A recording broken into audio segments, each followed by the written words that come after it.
कुछ खट्टे हैं कुछ मीठे हैं कुछ कड़वे कुछ फीके, सुनो मंच के किस्से जो हिस्से हैं मेरे जी के। कुछ खट्टे हैं कुछ मीठे हैं कुछ कड़वे कुछ फीके, सुनो मंच के किस्से जो हिस्से हैं मेरे जी के। कहीं पे ड्रामा कहीं इमोशन कहीं पे एक्शन भारी, कहीं पे ड्रामा कहीं इमोशन कहीं पे एक्शन भारी, संचालक से चोंच लड़ाती शक्लें प्यारी प्यारी। कॉमेडी की हा हा ही कॉमेडी की हा हा ही व्यंग बाण भी तीखे, सुनो मंच के किस्से जो हिस्से हैं मेरे जी के। कुछ खट्टे हैं कुछ मीठे हैं कुछ कड़वे कुछ फीके, सुनो मंच के किस्से जो हिस्से हैं मेरे जी के। कभी तालियां कभी गालियां आह वाह मत वाली, कभी तालियां कभी गालियां आह वाह मत वाली, श्रोताओं की भीड़ कभी तो कभी है तंबू खाली। 56 भोग कभी मिलते हैं 56 भोग कभी मिलते हैं कभी बेर शबरी के, सुनो मंच के किस्से जो हिस्से हैं मेरे जी के। कुछ खट्टे हैं कुछ मीठे हैं कुछ कड़वे कुछ फीके, सुनो मंच के किस्से जो हिस्से हैं मेरे जी के। इन किस्सों में छिपे हुए हैं अनुभव के भंडारे, इन किस्सों में छिपे हुए हैं अनुभव के भंडारे, पढ़े सुने सीखे जो वो मंचों पे बाजी मारे, और जलाए अपने घर में और जलाए अपने घर में दिए वो देसी घी के, सुनो मंच के किस्से जो हिस्से हैं मेरे जी के। कुछ खट्टे हैं कुछ मीठे हैं कुछ कड़वे कुछ फीके, सुनो मंच के किस्से जो हिस्से हैं मेरे जी के, सुनो मंच के किस्से जो हिस्से हैं मेरे जी के, सुनो मंच के किस्से जो हिस्से हैं मेरे जी के। नमस्कार श्रोताओं, किस्से कवि सम्मेलन की 14वीं कड़ी में मैं डॉक्टर कीर्ति काले आप सभी का हार्दिक स्वागत करती हूँ, अभिनंदन करती हूँ। प्रेरणा दर्पण साहित्यिक एवं सांस्कृतिक मंच का ये विशेष कार्यक्रम आप लोग बहुत पसंद कर रहे हैं, ये जानकर बहुत प्रसन्नता हो रही है। श्रोताओं, ये कवि सम्मेलन जगत का शताब्दी वर्ष है और इस शताब्दी वर्ष में ये पड़ताल करना बहुत आवश्यक है कि हमने कवि सम्मेलन में क्या प्राप्त किया है, कवि सम्मेलन पहले कैसे थे, अब कैसे हो गए हैं। तो बहुत सारे हमारे ऐसे वरेण्य रचनाकार हैं जो इस पड़ताल में हमारा बहुत बहुत सहयोग कर रहे हैं। और इस 14वीं कड़ी में हम देश के और हिंदी के इतने बड़े रचनाकार को अपने साथ में लेकर आए हैं, उनका धन्यवाद सहित मैं उन्हें आमंत्रित करती हूँ। हमारे साथ आज होंगे श्री उदय प्रताप सिंह जी।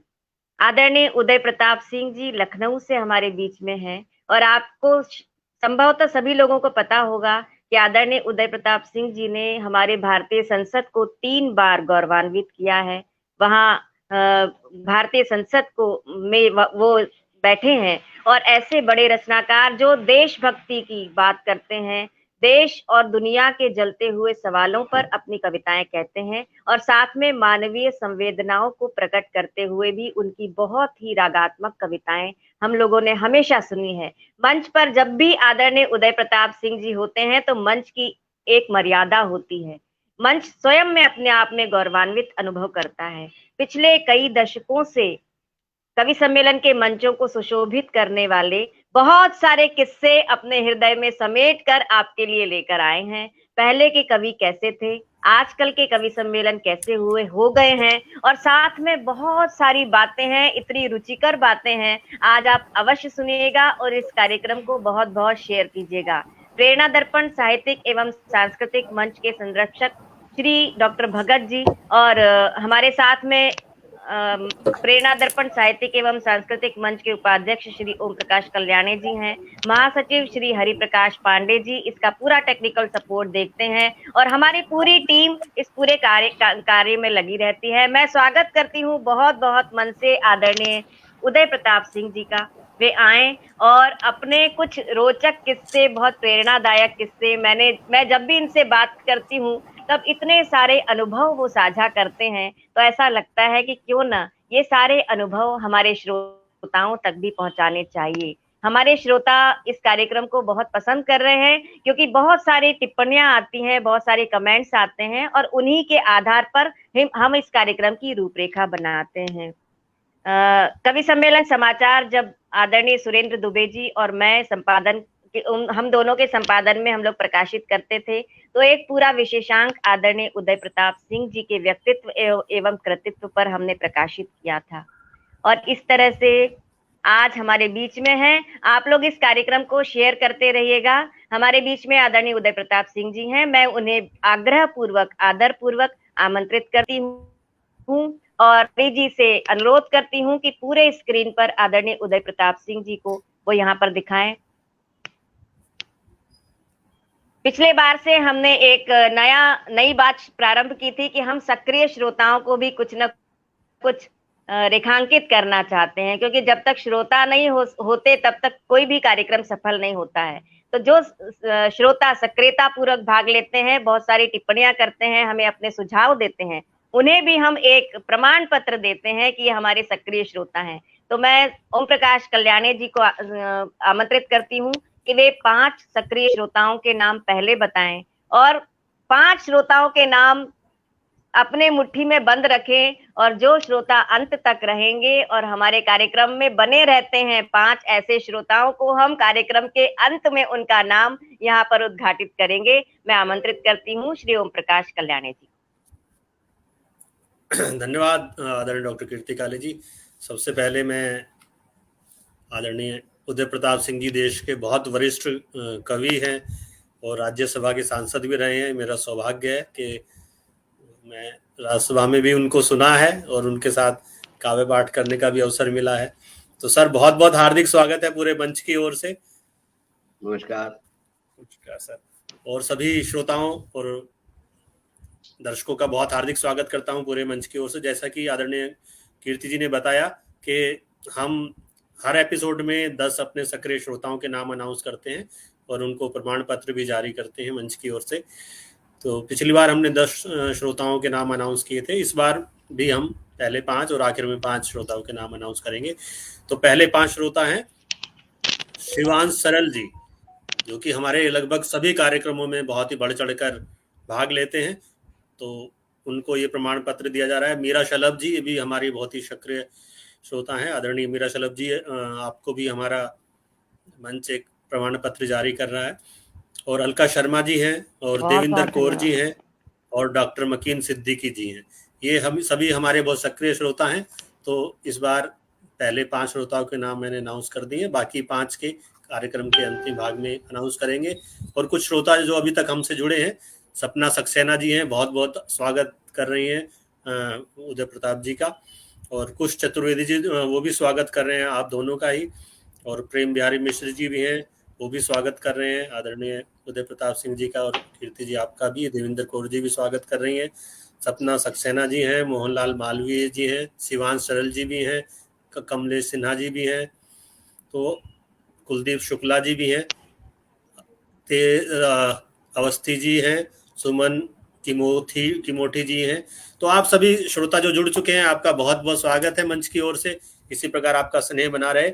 और बीच बीच में मैं डॉक्टर निरुपमा श्रीवास्तव जी भी हैं, आप सभी का स्वागत है। बीच बीच में जब समय मिलेगा आप सभी के नाम में पुनः अनाउंस करूंगा। तो अब हम कीर्ति जी की ओर चलते हैं आज के इस किस्से को आगे बढ़ाने के लिए। डॉक्टर कीर्ति। बस हम सभी लोग ओम प्रकाश जी बहुत उत्सुकता पूर्वक आदरणीय दादा को सुनना चाहते हैं। और एक ऐसे व्यक्तित्व जिन्होंने एक ऐसे बहुत बड़े व्यक्तित्व को भी शिक्षित किया है, जो उत्तर प्रदेश के मुख्यमंत्री रहे हैं। तो जो मुख्यमंत्री रहे हैं उनके गुरु हैं, ऐसे ही हमारे मुलायम सिंह जी के गुरु रहे हैं उदय प्रताप सिंह जी। और पता नहीं कितने लोगों को क्या क्या इन्होंने सिखाया है।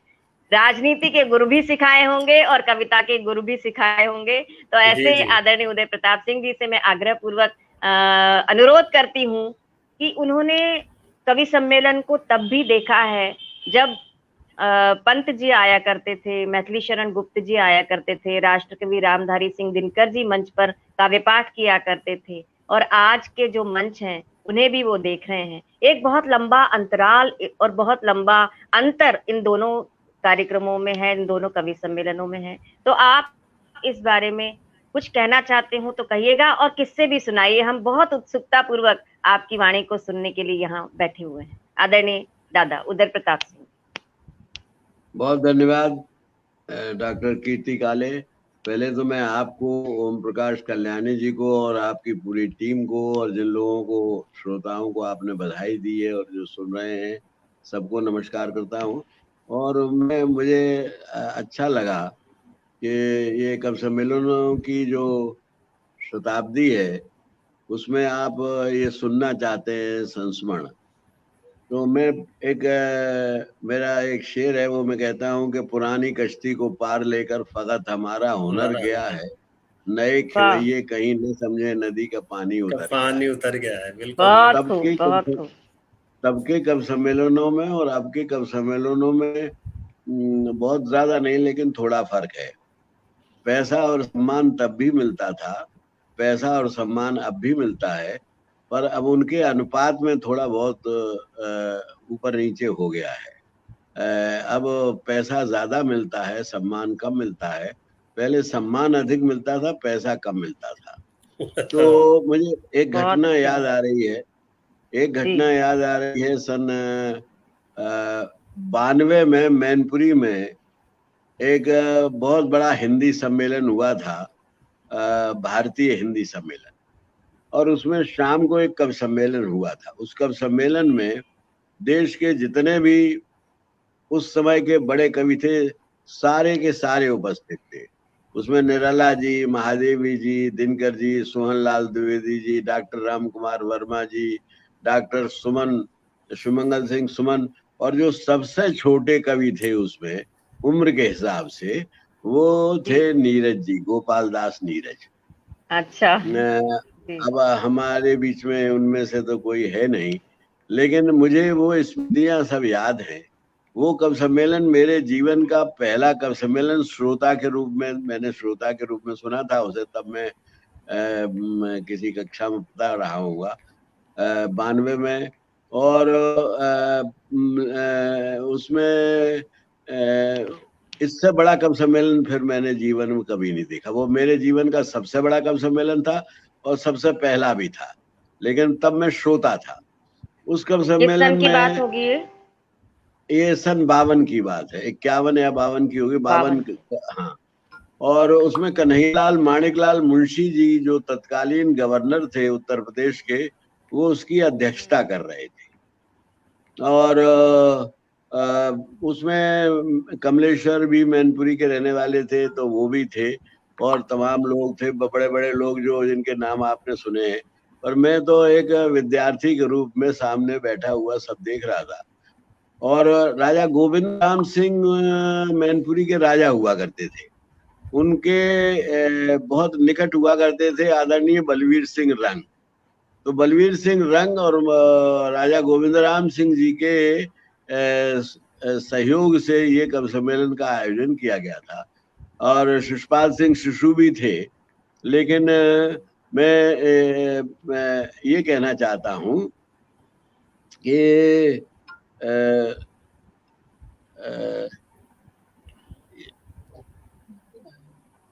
ये कहना चाहता था कि उस समय एक बड़ी घटना घटी। जब सब लोग पढ़ चुके और डॉक्टर सुमंगल सिंह सुमन संचालन कर रहे थे, जब सब लोग पढ़ चुके तो निराला जी से कहा गया कि आप कविता सुनाइए। निराला जी ने उस समय ये संकल्प ले लिया था कि मैं आकाशवाणी पर कवि सम्मेलन नहीं पढ़ूंगा, कोई कविता नहीं पढ़ूंगा। अच्छा। और मुश्किल ये थी कि उसमें कन्हैयालाल माणिकलाल मुंशी गवर्नर थे और इतना बड़ा कवि सम्मेलन था, तो वो डायरेक्ट रिले हो रहा था आकाशवाणी से। तो निराला जी ने मना कर दिया, बोले कि मैं कविता नहीं पढ़ूंगा। अब बड़ी मुश्किल हुई तो वो बंद कर दिया गया आकाशवाणी। अब और उन्होंने कुछ कविता पढ़ी। फिर महादेवी जी ने उनसे निवेदन किया कि कुछ तो पढ़ दीजिए आकाशवाणी के लिए। तो उन्होंने अंग्रेजी में एक छोटी सी कविता पढ़ दी। बहरहाल उनको बड़े सम्मान पूर्वक, इस बात का किसी ने बुरा नहीं माना। उससे भी बड़ी घटना जो घटी वो दूसरे दिन घटी, जब राजा गोविंद राम सिंह जी ने सारे जो अतिथि आए थे उनको एक डिनर दिया। और वो डिनर में मुख्य अतिथि थे कन्हैयालाल माणिकलाल मुंशी जो गवर्नर थे, और उसमें सारे कवियों को और बड़े लोग, मैं उसमें नहीं था डिनर में, लेकिन मुझे सुबह दूसरे दिन जो सुनने को मिला किस्सा वो बहुत बड़ा मजेदार था। वो ये था कि उसमें जो राजा साहब का जो किला था और उसमें जो महल था, उसमें जो डाइनिंग टेबल थी उसमें सबके नाम लिख दिए गए थे। तो बीच में गवर्नर साहब थे, एक तरफ राजा साहब थे, एक तरफ निराला जी का नाम था। और 8 बजे का टाइम दिया था, तो निराला जी ठीक 8 बजे वहां उपस्थित हो गए। तो तब तक वो आए नहीं थे। तो निराला जी ने कहा कि आपने हमें 8 बजे बुलाया था, हमें खाना खिलाइए, हम तो जाएंगे, हम किसी का इंतजार नहीं करते। तो निराला जी को खाना खिला के उनको कमरे में बगल में सुला दिया गया। अच्छा। अब आए जब आए गवर्नर साहब, तो उन्होंने देखा कि निराला जी की कुर्सी खाली है। तो उन्होंने कहा निराला जी कहाँ गए? कहने लगे साहब वो वक्त से आ गए 8 बजे, और तो उन्होंने खाना खा के और वो अपने आराम कर रहे हैं। तो खाना वाना खाने के बाद गवर्नर साहब ने अपने एडीसी से कहा कि हम निराला जी से मिलना चाहते हैं, उनसे निवेदन करिए कि हम उनसे मिलना चाहते हैं। अब एडीसी तो एडीसी, उसने जाने क्या कहा, उसने कहा कि गवर्नर साहब उत्तर प्रदेश के मिलना चाहते हैं। निराला जी ने कौन गवर्नर, कहाँ का गवर्नर, मैं किसी से नहीं मिलता। तो उसने आके जब लौट के बताया तो मुंशी जी ने उससे कहा कि तुमने कहा क्या था? कहा था कि गवर्नर साहब मिलते। बोले तुमने गलत कहा, जाको कहो कि गुजराती का एक लेखक कन्हैयालाल माणिकलाल मुंशी आपका छोटा भाई आपसे मिलने आया है। तो बस निराला जी नंगे पैर अपने कमरे से आए और उनको गले लगाया।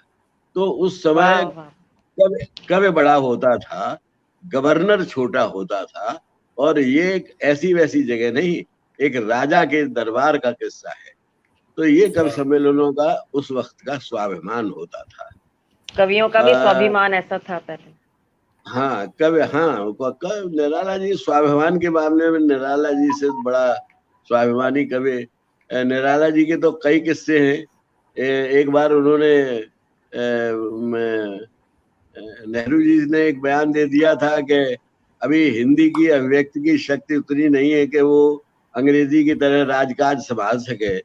तो निराला जी ने दूसरे दिन आनंद भवन में जाके उनको चैलेंज किया, आप एक हिंदी का आपको देता हूँ गद्य का गद्यांश, और एक आप मुझे दीजिए अंग्रेजी का, मैं उसका हिंदी में अनुवाद करता हूँ और आप अंग्रेजी में करिए, हम देखते हैं किसकी अभिव्यक्ति की शक्ति ज्यादा है। उन्होंने कहा अभिव्यक्ति की शक्ति भाषाओं में नहीं होती है, साधकों में होती है, जो साधना करता है। आपने अंग्रेजी की साधना की है, मैंने हिंदी की है। और उन्होंने जवाहरलाल नेहरू जी से बाकायदा, उस वक्त एक अमृत बाजार पत्रिका अखबार निकलता था इलाहाबाद से, और उसके घोष साहब थे एडिटर, उनको बुला के और निराला और जवाहरलाल जी ने माफी मांगी कि मैंने जो गलती से कह दिया था कि हिंदी में अभिव्यक्ति की शक्ति कम है, वो मेरी गलती थी। निराला जी ने उस गलती को सुधार दिया है, मैंने उस गलती को भी सुधार दिया है। तो ये निराला जी का अद्भुत किस्सा सुनाया आपने, वाह वाह वाह जी। और एक मैं और भी किस्सा सुनाना चाहता हूँ। उस समय कुछ दिनों के बाद मैं एमए में जब सेंट जोन्स में था, तो मुझे एक दतिया से राम प्रसाद कटारे एक हुआ करते थे, वो वहाँ के संयोजक हुआ करते थे। उनकी एक चिट्ठी मिली कि हमने आपकी बड़ी तारीफ सुनी है, कई निराला उन्होंने शिशु जी ने और रंग जी ने और डॉक्टर आनंद ने आपकी तारीफ की है कि आप अच्छा लिख रहे हैं, तो आपको हम बुलाना चाहते हैं और फला तारीख को आपको आना है। और ये तीनों लोग भी आ रहे हैं, और उसमें मुकुट बिहारी सरोज भी थे, डॉक्टर आनंद भी थे, शिशु जी भी थे। मिश्र जी। आनंद मिश्र जी। डॉक्टर आनंद उरई में थे, जिनके पुत्र हैं अच्छा रविंद्र शर्मा। अच्छा, रविंद्र हाँ, शर्मा जी। तो वो कवि सम्मेलन में हम लोग गए। हमें उस वक्त तक कवि सम्मेलन में कितना सम्मान मिलता था, ये एक घटना मैं आपको सुनाना चाहता हूँ।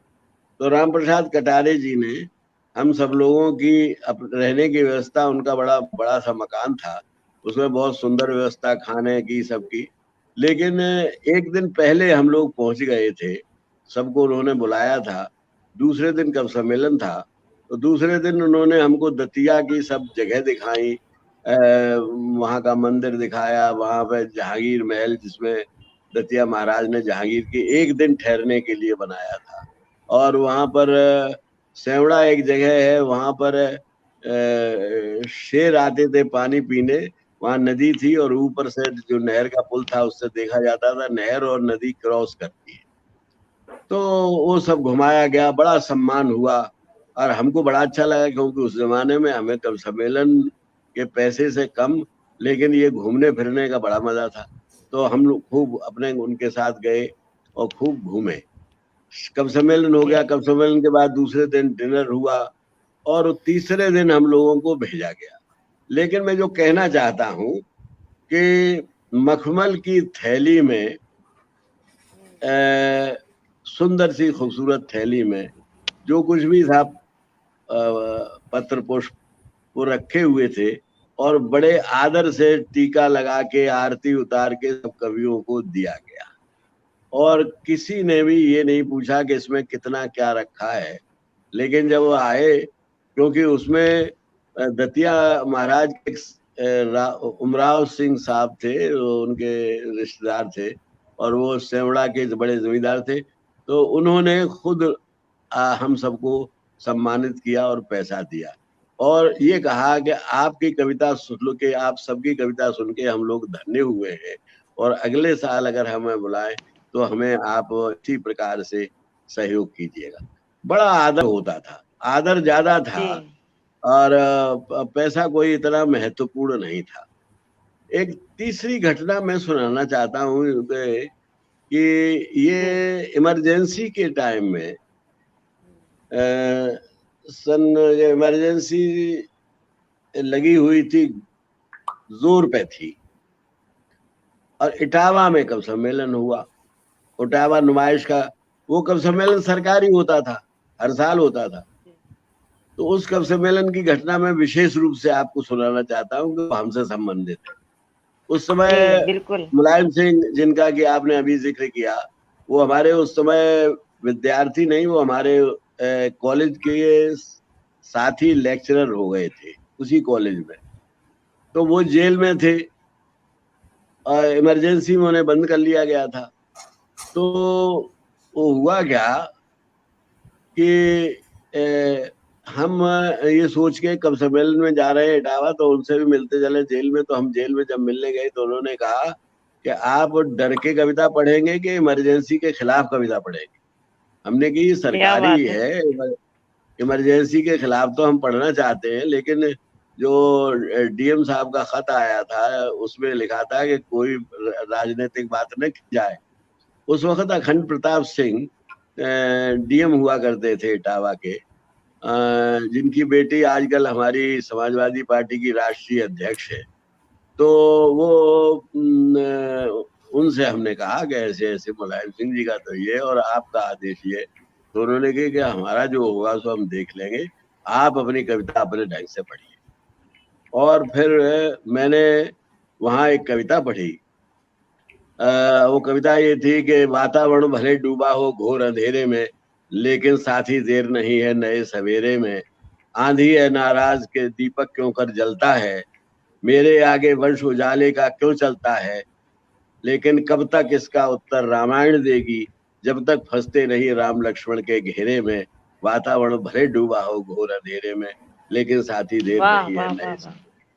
और ये बड़ी लंबी कविता है, अब बड़ी लंबी कविता है और इसमें बड़ी बड़ी खतरनाक लाइनें हैं।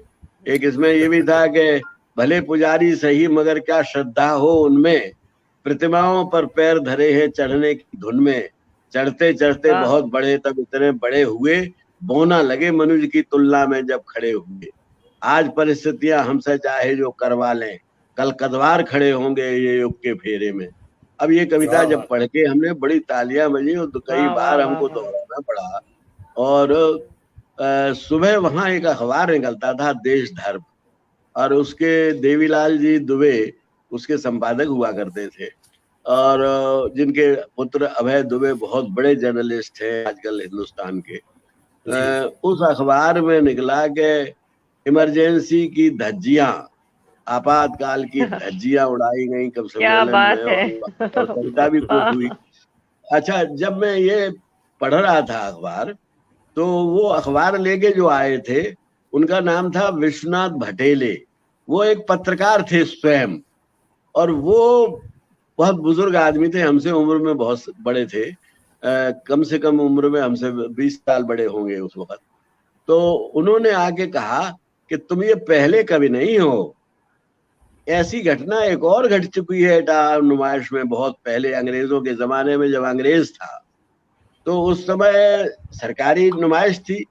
सरकारी नुमाइश थी, कब सम्मेलन हो रहा था, और कब सम्मेलन की अध्यक्षता कर रहे थे हरिऔध जी, जो स्वयं अयोध्या सिंह उपाध्याय हरिऔध, वो उसकी अध्यक्षता कर रहे थे। उस कवि सम्मेलन में पहले बल्लभ जी एक कवि हुआ करते थे इटावा के, उन्होंने कविता पढ़ी कि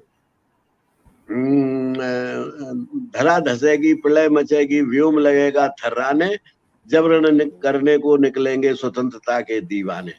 तो अयोध्या सिंह उपाध्याय ने उन्हें टोक दिया, उन्होंने कहा कि ये कविता यहाँ नहीं होगी, ये विरोध में कविता है अंग्रेजों के सरकार के। उसके बाद शिशु जी आए। शिशु जी ने बड़ी लक्षणा के भाव से बात वही कही, लेकिन दूसरी तरह से कही। उन्होंने कहा कि नभ में भी संघर्ष चल रहा काले गोरे रंगों में, नभ में भी संघर्ष छिड़ा है काले गोरे रंगों में, और धरती पर संघर्ष छिड़ा है काले गोरे रंगों में। तो उसका जब विरोध हुआ तो पूरी जनता उठ खड़ी हुई। उन्होंने कहा कि कविता बंद नहीं होगी, पहले वाली बंद हो गई, ये बिल्कुल बंद नहीं होगी, वो भी सुनी जाएगी और ये भी सुनी जाएगी।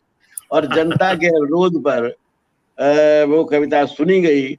बाद में उपाध्याय जी ने खुद बाद में वो भी इसी तरह की कविताएं उन्होंने लिखने लगे थे, और उनकी भी बहुत सी बात, लेकिन वो बाद की है जब ये घटना घट चुकी है। तो मुझे विश्वनाथ भटेले ने बताया कि ये इटावा की नुमाइश का ये एक दूसरा चैप्टर है, जिसमें कि सरकार के खिलाफ इस तरह खुल के कविता पढ़ी गई है वीरता के साथ। तो आप तो दादा हमेशा से ये करते रहे हैं ना? नहीं, मैं तो हमेशा से ये मानता रहा हूँ, कवि जो है सरकार का नहीं, जनता का प्रतिनिधि होता है। जब हमारी सरकार थी, जब ये आपने कहा कि आपके हमारे शिष्य रहे, मुलायम सिंह जी की सरकार थी, और उन्हीं के गांव में कवि सम्मेलन हो रहा था, और उस कवि सम्मेलन में मैंने कविता पढ़ी थी कि चमन में कांटों की बदतमीजी का हाल ये है कि कुछ न पूछो हमारी मानो, तुम्हारे ढंग से ये बागवानी नहीं चलेगी। और उसकी दाद मुख्यमंत्री ने भी दी, राम गोपाल भी हमारे स्टूडेंट रहे, उनके छोटे भाई, वो भी उन्होंने भी दी, और जितने मंत्री बैठे थे, और जनता ने तो कहा कि ये कविता हम फिर सुनेंगे। तो कई बार हमको वो सुनाने, उसमें ऐसे ऐसे थे, उसमें एक शेर ये भी था जो जिसकी सबसे ज्यादा तारीफ हुई, वो इसलिए हुई कि वो समाजवादी पार्टी के एजेंडे का शेर था। और वो शेर ये था कि किसी की खेती, किसी की धरती, किसी की मेहनत फसल किसी की, जो बाबा आदम से चल रही है वो बेईमानी नहीं चलेगी। तो हम जहाँ पर हम जनता के प्रतिनिधि होते हैं, हम सरकार के प्रतिनिधि नहीं होते। कवि को ये समझना चाहिए। कबीर ने एक दोहा लिखा है, कबीर ने कहा है कि कवि कबीरा हर भावता दूरई से दी संत, तन खीना मन उन्मना जग रूसना फिरंत। जो जग से रूठा नहीं फिरता है वो कवि नहीं हो सकता। जो जग की विद्रूपता, विसंगति, इन विषमता इन सबसे अगर इनसे रूठा नहीं है तो काया कवि है वो। ये तो उस जमाने में उस तरह के कवि हुआ करते थे। ये मैंने आपको एक दूसरी घटना सुनाई। आप तो दादा ये इटावा के रहने वाले हैं, तो वो आपने तो डाकुओं के साथ भी कभी कविता पढ़ी क्या? वहां तो डाकू वाकू का इलाका है वो। नहीं, लेकिन वहां घटनाएं तो डाकुओं की, क्योंकि बड़े मोहर सिंह और माधव सिंह दो डाकू ऐसे हुए जो अध्यापक थे और बड़े हिंदी के जानकार थे और बड़े कविता प्रेमी थे। तो एक घटना हम वो सुनाए, उससे पहले एक और ये बात सुनाना चाहता हूँ। जब भिंड की बात आ गई है तो सुना दूंगा मैं आपको। ऐसा हुआ सन 64 में नेहरू जी की शायद निधन हुआ था। 64 में नेहरू जी का निधन हुआ था और उसी साल एक कवि सम्मेलन हुआ भिंड में। तो उसमें भवानी दादा थे, नीरज जी थे और हम सब हम लोग तो उन दिनों जैसे जितनी उम्र थी हम थे, भारत भूषण थे, सोम जी थे और भी तमाम, सरोज जी भी थे और एक और धीरेन्द्र शुक्ला हुआ करते थे जो बाद में एडिटर हुए वहां के पत्र। भिंड के ना धीरेन्द्र शुक्ला जी। हाँ हाँ, धीरेन्द्र शुक्ला। तो वो सब लोग थे। अब उस सम्मेलन में क्या हुआ कि नीरज जी ने एक कविता पढ़ दी कि चलता फिरता जादू था वो एक 75 साल का और क्या अमर रहेगा नाम हमेशा, क्या वीर जवाहरलाल का, कुछ ऐसी कविता थी। तो दादा इतने भावुक हो गए, भवानी दादा, वो अध्यक्षता कर रहे थे, कि उन्होंने कवि सम्मेलन समाप्त होने की घोषणा कर दी। जनता ने इसका बड़ा विरोध किया क्योंकि भिंड की जनता जो है वो वहां के दूर दूर से आती थी, रात भर कवि सम्मेलन सुनती थी। सुबह 6 बजे तक कवि सम्मेलन होता था। सुबह 5-6 बजे से पहले कोई बस मिलती नहीं थी कहीं जाने की। तो इसलिए कहाँ जाए जनता, तो जनता ने कहा कि हम कहाँ जाएंगे, इसलिए कवि सम्मेलन समाप्त नहीं किया जाएगा। और उस वक्त रात के 12-1 बजे थे, तो 5 घंटे हम कहाँ जाएंगे। तो इसलिए उन्होंने घेराव कर लिया कवियों का। तो उन्होंने कहा क्या, तो हम फिर ये फैसला हुआ कि जो नौजवान लोग हैं वो रह जाए और नीरज जी और भवानी दादा और एक और कोई थे लोग, वो चले गए और हम सरोज जी, सोम जी, भारत भूषण जी और वो धीरेन्द्र शुक्ला वगैरह ये सब लोग रह गए। और वो कवि सम्मेलन सवेरे सुबह तक चला, जब 5-6 बजे तो उस वक्त नीरज जी भी लौट आए उसमें, पर लेकिन भवानी दादा नहीं आए।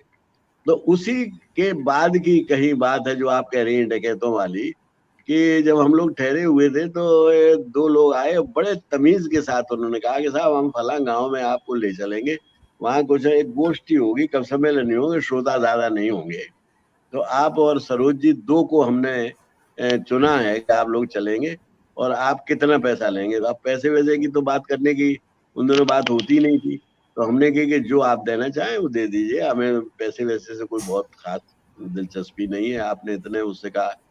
तो वहां गए तो एक गांव में खाटें पड़ी हुई थी 10-20 और एक आदमी नहीं, और तखत था मंच पे, उसमें माइक लगा था। हम लोगों को 2 लोग जैसे ही गए उसके 5 मिनट के बाद एक 20-22 लोग मैं राइफल बंदूकों के वो गिरोह था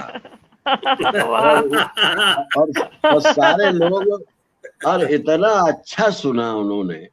हमने जो जो उन्होंने कही कविताएं उन्हें याद थी बहुत की, तो सरोज जी की तो बहुत याद थी, हमारी तो कम थी, लेकिन सरोज जी की कविताएं सुनी, फिर हमने भी सुनाई। फिर वो गाड़ी में बैठाल के हमको हमारे जहाँ छोड़ गए और ये कहा कि ये चर्चा करिएगा किसी से मत। हमने कि हम किसी से नहीं करेंगे, हम लोगों ने कभी नहीं की।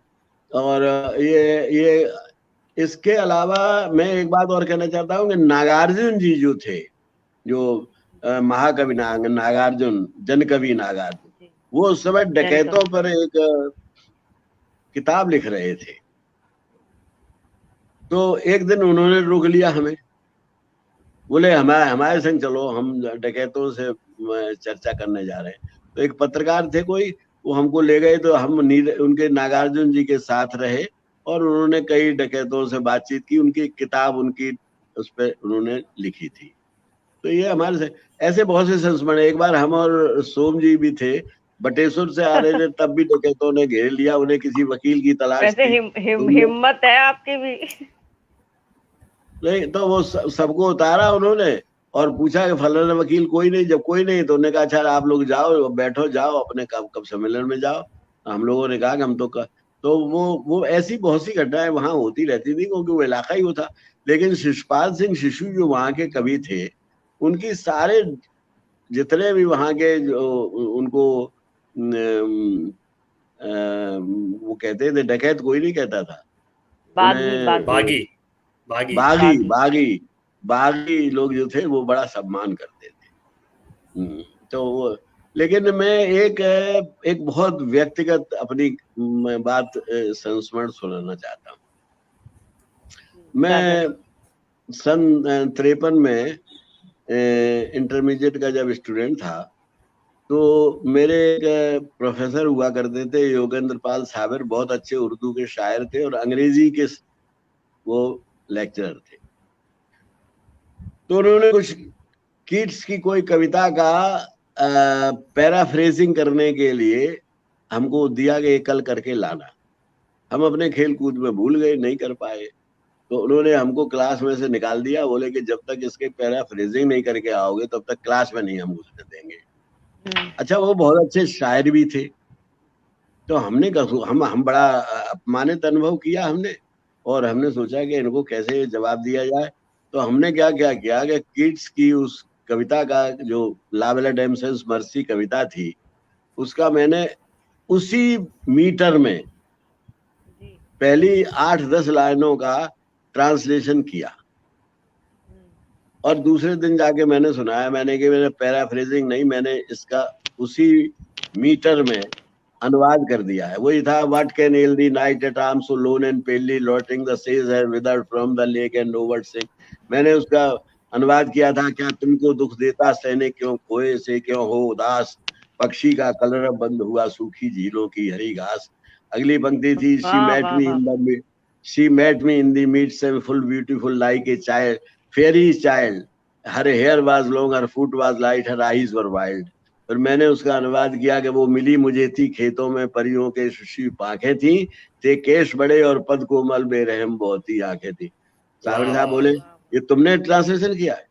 हमने कहा हमने किया। झूठ बोलते हो? इसमें झूठ क्या बोलते? तो बोले कि जो बाकी की है उसका भी ट्रांसलेशन करके लाओ। तो उन्होंने 3 और दिए। उसमें एक था, she brought me fruits of relish sweet and manna dew and a language strange she said I love thee true। तो मैंने उसका अनुवाद किया, फिर खाने को ले आई वह अमृत सा मधु आहार बहुत, और कहा अनोखी भाषा में मैं करती तुमको प्यार बहुत। अब उन्होंने मुझे माफ कर दिया और मुझे अलाउ कर दिया क्लास में। लेकिन शाम को वो हमारे पिताजी के पास आए और उन्होंने कहा कि दुनिया की कोई ताकत अब इसको कवि बनने से रोक नहीं सकती है। ये आशीर्वाद मुझे 53 में मिला। 55 में मैंने बीए किया, तब मैं छात्र संघ का स्टूडेंट था और वो छात्र संघ का जो कन्वोकेशन हुआ था, हमारे कॉलेज में ही कन्वोकेशन हुआ था और उसमें लाल बहादुर शास्त्री जी की अध्यक्षता थी कन्वोकेशन में। शाम को कवि सम्मेलन था, तो उसमें लाल बहादुर शास्त्री तो चले गए थे दिन में, लेकिन वो कवि सम्मेलन बहुत बड़ा हुआ था। उसमें शिषपाल सिंह शिशु जी, रंग जी, आनंद जी, भास्कर जी, एक भागीरथ भास्कर थे, बहुत बड़े कवि थे। और भोजराज भागीरथ भास्कर जी, भागीरथ भास्कर वहीं के इटावाई के थे और उनकी वो अंग्रेजों के खिलाफ उनको जेल भी हुई थी आंदोलन में। उन्होंने कविता लिखी थी कि क्या एक कोई कविता थी उनकी, याद नहीं मुझे। तो वो इन सब लोगों के बीच में कवि सम्मेलन हो रहा था शाम को। तो मैं उस वक्त छात्र संघ का प्रेसिडेंट था, तो लोगों ने कहा शिशु जी से कि ये भी बहुत अच्छी कविता लिखते हैं, सुनाते नहीं है। तो शिशु जी ने कहा कि सुनाओ, अभी सुनाओ हमें, क्योंकि लिखना कोई बड़ी बात नहीं होती है जब तक कि दूसरे न सुने। तो मुझे खूब याद है, मेरी कविता थी कि तजदो अगर मोह माया पखेरू, धरा चीज क्या है सितारे झुकेंगे। तुम्हारी निगाहें लगी हैं वहां पर जहां से धरा पर किरण फूटती है, वाह। मगर पाँव नीचे की धरती भी तुमसे घड़ी दो घड़ी को नहीं छूटती है। क्या, लहर छोड़ दे जब किनारा तटों का, लहर की तरफ को किनारे झुकेंगे, तजदो अगर मोह माया पखेरु धरा चीज क्या चीज। बड़ी कविता की तारीफ हुई, कई बार पढ़ी गई, और वहां भी ये घोषित की गई, किया गया कि हम कवि होके ही होंगे। एक मिनट का, अच्छा, अब ये तो रही ये बात, लेकिन जो पहला पारिश्रमिक कॉलेज हमें वाली। मिला, पहला हाँ। पारिश्रमिक मिला जो कवि सम्मेलन में, वो हम सुनाना चाहते हैं। जो आजकल का जी। हिंदुस्तान अखबार आजकल है, उसके जो एडिटर है शशि शेखर, इनके पिताजी थे जगत प्रकाश चतुर्वेदी। वो हमारे बड़े मित्र थे, बड़े भाई की तरह से, और भाभी से भी हमारे बड़े अच्छे संबंध हैं, वो अभी है, भाई साहब तो रहे नहीं। तो उन्होंने सबसे पहले हमको मैनपुरी में एक कवि सम्मेलन में संयोजक के रूप में बुलाया था, और उसमें हमको कवि सम्मेलन पे खुश होके उन्होंने कहा कि कवि सम्मेलन में तुमको मिले हैं वो ये है पैसा। तो पहले उन्होंने हमें 5 रुपए दिए, बोले ठीक है, हमने बिल्कुल ठीक है। फिर उन्होंने कहा नहीं, तुम्हें 11 मिले हैं, तुम्हारी बहुत कविता बहुत, उन दिनों 11 रुपए बहुत होते थे। ये सन, ये भी 53, 54, 55 की बात होगी। तो हम उस वक्त एमए में एडमिशन नहीं हुआ था हमारा शायद। तो वो उन्होंने हमें पहला कवि सम्मेलन दिलाया जिसमें कि हमको पैसा मिला। लेकिन उस कवि कौन से सम्मेलन में सन हमें की ये बात याद, हुई होगी? किस ये सन की बात? 55 की होगी, हाँ 55 की हो, 54, 53, 55, 56 ऐसी की होगी। अब हम हमें याद है वो उस समय हमारे यहाँ शुकाबाद में सूचना अधिकारी हुआ करते थे, बहुत खुद बहुत अच्छे कवि थे। उनकी बड़ी मशहूर कविता है, जब जब देखा ताज किसी की सुधियां घिरे आई और ये आंखियां भरे आई। ये बहुत अच्छे गीतकार थे, जाने माने गीतकार थे, बड़े जमाऊ गीतकार थे। सोम जी भी उनको अपना बड़ा भाई मानते थे, गुरु मानते थे। तो वो हम लोग ये एक कवि सम्मेलन, तब की कवि सम्मेलन की स्थिति थी। इतना काफी है कि नहीं? नहीं दादा, अब हम, मैं ओम प्रकाश जी से आग्रह करूंगी कि हमारे अभी कौन कौन श्रोता देख रहे हैं, सुन रहे हैं, एक बार उनके नाम ले दें, और जिससे हमें पता जी चल जी जाए कि और कौन कौन लोग हमारे साथ में जुड़े हुए हैं। जी, उसके बहुत बाद दादा अच्छे हम आपसे और भी किस्से सुनेंगे। कब तक सुनेंगे? हाँ, अभी हम आपसे और किस्से सुनेंगे। अच्छा ठीक। अभी पहले ओम मन प्रकाश जी भरा नहीं श्रोताओं का है। नाम बोल देंगे। हाँ जी बोलिए। जी जी ओम जी सर, प्रकाश। बहुत मजा आ रहा है आपके संस्मरण सुनने में। सभी लोग बहुत अच्छे अच्छे कमेंट कर रहे हैं। और अभी जो हमारे साथ बहुत सारे हमारे श्रोता जुड़े हुए हैं, कुछ के नाम मैं पहले ले चुका हूँ, कुछ के और मैं ले देना चाहता हूँ। विकास सोलंकी जी हैं, आपका हार्दिक स्वागत है। सपना शिवानी केकरे जी हैं, उनका स्वागत है। कमांडो समोज सिंह जी हैं, उनका भी हार्दिक स्वागत है। श्रीकांत काले जी भी हैं, उनका भी हार्दिक स्वागत है। विनय कुमार सक्सेना जी, उनका तो शिवान बहुत सरल विशेष जी, स्वागत। विशेष स्वागत है। हीरो अदवानी जी, आप सभी का भी बहुत बहुत स्वागत मंच की ओर से। प्रणव कुमार सक्सेना जी, शुभ्रा सिंह जी, कवि साजन ग्वालियर जी, आप सभी का भी हार्दिक स्वागत मंच की ओर से। बहुत बहुत आभार जुड़ने के लिए। दिनकर पाठक जी हैं, दिनेश आनंद जी हैं, मनीष मनु जी हैं, वीरेंद्र यादव जी हैं, प्रमिला भारती जी हैं, मनोज कुमार जी हैं, नलिनी पुरोहित जी हैं, कर्मेश सिन्हा जी हैं, कुसुम यादव जी हैं, रश्मि कुलश्रेष्ठ जी हैं, और मनीष मनु जी का नाम तो मैं ले चुका हूँ, और मोहनलाल मालवीय जी भी लगातार जुड़े हैं। सपना सक्सेना जी भी लगातार कमेंट कर रही है। कुश चतुर्वेदी जी भी बहुत अच्छे अच्छे कमेंट्स दे रहे हैं। सरिता जैन जी भी हैं, देवेंद्र कौर जी हैं, प्रेम बिहारी मिश्र जी हैं, हरिशंकर पाटीदार जी भी हैं। तो इन सभी का मंच की ओर से बहुत बहुत स्वागत है। हार्दिक आभार हमारे कार्यक्रम को सफल बनाने के लिए। सुबोध दुबे जी भी जुड़े हैं, उनका भी स्वागत है। दिनेश शर्मा जी भी जुड़े हैं, उनका भी हार्दिक स्वागत है। तो किसी का नाम छूट गया हो तो मैं क्षमा चाहता हूँ, मैंने काफी कोशिश की। प्रशांत उपाध्याय व्यंग कवि, ये भी जुड़े हुए हैं शिकोहाबाद से, आपका भी हार्दिक स्वागत है। सुबोध दुबे जी, आपका भी स्वागत है। कुसुम यादव जी भी हैं। तो निरंतर लोग बहुत अच्छे अच्छे कमेंट दे रहे हैं। सर आपके संस्मरण बहुत अच्छे लग रहे हैं उन सभी को। तो मैं पूरे मंच की ओर से उन सबका आभार व्यक्त करता हूँ और कार्यक्रम को आगे बढ़ाने के लिए मैं माइक आदरणीय कीर्ति काले जी को देता हूँ। ये बहुत बड़ा अनुभव कोश हमारे जो बड़े हैं, जो बुजुर्ग हैं, वो अपने साथ रखते हैं और बहुत हमें उनके साथ बैठना चाहिए। जैसे उदय प्रताप जी हैं, उनके साथ जब भी मैं बैठती हूँ, कभी भी उनका सानिध्य प्राप्त होता है, तो उनके साथ बैठने भर से एक तमीज आ जाती है, एक नई ऊर्जा आ जाती है, एक उनके अनुभव बिना बताए हुए उनके व्यक्तित्व के माध्यम से हम लोग ग्रहण कर लेते हैं। तो आज तो हमारा इतना बड़ा सौभाग्य है कि भले ही वो लखनऊ में हो और मैं दिल्ली में हूँ, लेकिन फिर भी उनके साथ में रहकर, भले ही वर्चुअली ही हो, लेकिन उनसे बात करके, उनके संस्मरण सुनकर एक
बहुत सुंदर हरि जी, आपने बहुत अच्छी चित्रावली प्रस्तुत की।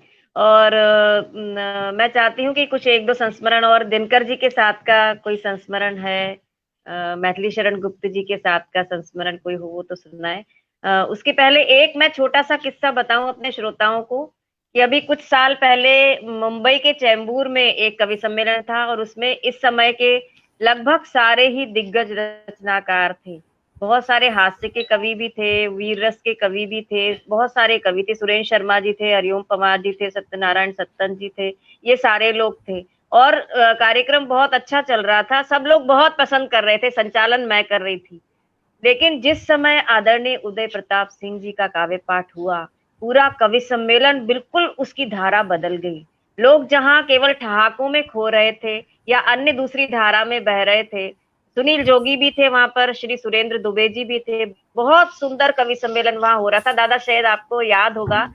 लेकिन जब दादा उदय प्रताप सिंह जी ने जब अपनी फूल और कली वाली कविता सुनाई, तो लोग केवल प्रस्तुति में डूबे हुए लोग कविता के शब्दों में और उसकी जो अंतर संबंध होते हैं, जो उसकी अंतर शक्ति होती है कविता की, उसे ग्रहण करने लगे। और उसके बाद तो इतना वंस मोर का शोर हुआ उस कवि सम्मेलन में, एक कविता के बाद दूसरी, दूसरी के बाद तीसरी, चांदनी वाले छंद सुने गए। और उसके बाद जब भरपूर सुनाने के बाद आदरणीय उदय प्रताप सिंह जी अपने स्थान से वापस जाने लगे, तब भी श्रोता मानने को तैयार नहीं हुए और उन्होंने फिर 2-3 कविताएं और सुनी। तो ये मेरा सौभाग्य था कि उस कार्यक्रम का संचालन मैं कर रही थी। और आदरणीय उदय प्रताप जी को तो मैंने कितने बार इसी तरह से सुना है। भले इसीलिए आपने लिखा है कि नए खिवैये कहीं ना समझे नदी का पानी उतर गया है। पानी उतर गया तो ये नदी का पानी कभी उतरने वाला नहीं है। अब मैं आग्रह करती हूँ कि दिनकर जी के साथ का जो किस्सा है वो अगर सुना दें तो बड़ा अच्छा लगेगा। नहीं, मैं ये कहना चाहता हूँ, ऐसे बहुत से संस्मरण हैं जिसमें हमारे साथ जैसे आप बता रही हैं, लेकिन हम अपनी तारीफ अपने मुंह से नहीं करना चाहते। मैं लेकिन फिर भी जब आपने याद दिलाया है तो मैं बता दूं, एक संपत सरल ने एक जयपुर में कवि सम्मेलन हमारा एक सोलो प्रोग्राम किया था, सिवा उदय प्रताप सिंह के और कोई नहीं था। 2 घंटे का प्रोग्राम था और उसमें सारे बुद्धिजीवी थे, 2 तो जज थे, एक तो शिव कुमार जी भी थे और एक और दूसरे थे, वो भी कवि थे। और वो तमाम लोग थे, हम वहीं किया था जयपुर में। और तो उन्होंने संपत सरल ने बाद में ये कहा था कि ऐसे बहुत से हम सोलो कर चुके हैं उस समय, बहुत पुरानी बात है। तो लेकिन इससे ज्यादा बढ़िया सफल कवि सम्मेलन कोई नहीं हुआ। 2 घंटे तक, वो 1 घंटे का टाइम था, तो 1 घंटे हमने पढ़ लिया तो कहने लगे कि अब उस वक्त हम मूड में थे, हमने कि हम और सुना सकते हैं, तो 1 घंटा हमने और सुना। तो ये घटना ऐसे तो बहुत से होंगे, लेकिन आपने जो बताया मैं एक दो सुनाना चाहता हूँ दिनकर जी के बारे में। तो जी सर। दिनकर जी की मेरे ऊपर अनंत कृपा थी। अगर दिनकर की डायरी आप कभी पढ़ें तो सन 77 के में दिनकर जी ने कई डायरी में कई जगह हमारा जिक्र किया है। एक कवि सम्मेलन रंग जी के स्वागत में समान एक जगह थी करेल के पास, मैनपुरी जिले में। उसमें शिवनाथ सिंह परिहार जो बाद में डीडीआर हुए, वो उस वक्त प्रिंसिपल थे। तो उन्होंने वहां पर एक कवि सम्मेलन कराया। उसमें रंग जी की सम्मान होना था और दिनकर जी को बुलाया जाना था। तो मैंने दिनकर जी को पत्र लिखा। उस वक्त पोस्ट कार्ड लिखे जाते थे। ये बात होगी सन 71-72 की, बल्कि और पहले की। तो हमने दिनकर जी को पत्र लिखा, हमने कि ऐसे ऐसे रंग जी का हम अभिनंदन कर रहे हैं और आपकी अध्यक्षता होगी। और दिनकर जी ने हमें टाइम दे दिया। ये दिनकर जी की डायरी जो किताब है दिनकर जी की, उसमें ये लिखा है, आप पढ़ लीजिए। तो उसमें फिर दिनकर जी का मेरे पास चिट्ठी आई एक, कि बिरला जी के पीए हैं सत्यनारायण जी, उन्होंने मुझे बुलाया है और उदय अगर तुम मुझे अपने वचन से मुक्त कर दो तो मैं वहां चला जाऊं। मैंने उनको एक पोस्ट कार्ड लिखा। पोस्ट कार्ड में मैंने 3 वाक्य लिखे। आप बड़े हैं, आपका हर निर्णय मुझे स्वीकार है, पर बिरला जी के कवि सम्मेलन में दिल्ली में आप 20 बार जा चुके हैं। यहाँ करेल में आपको देखने के लिए दूर दूर से 50-50 मील से लोग साइकिल और गाड़ियों से देखने के आ रहे हैं। वो बड़े निराश होके लौटेंगे। और आपका उदय, ये मैंने लिख के भेज दिया। फिर निराला जी का पत्र आया, उनका दिनकर जी का पत्र आया, मैं आ रहा हूं। और वो आए।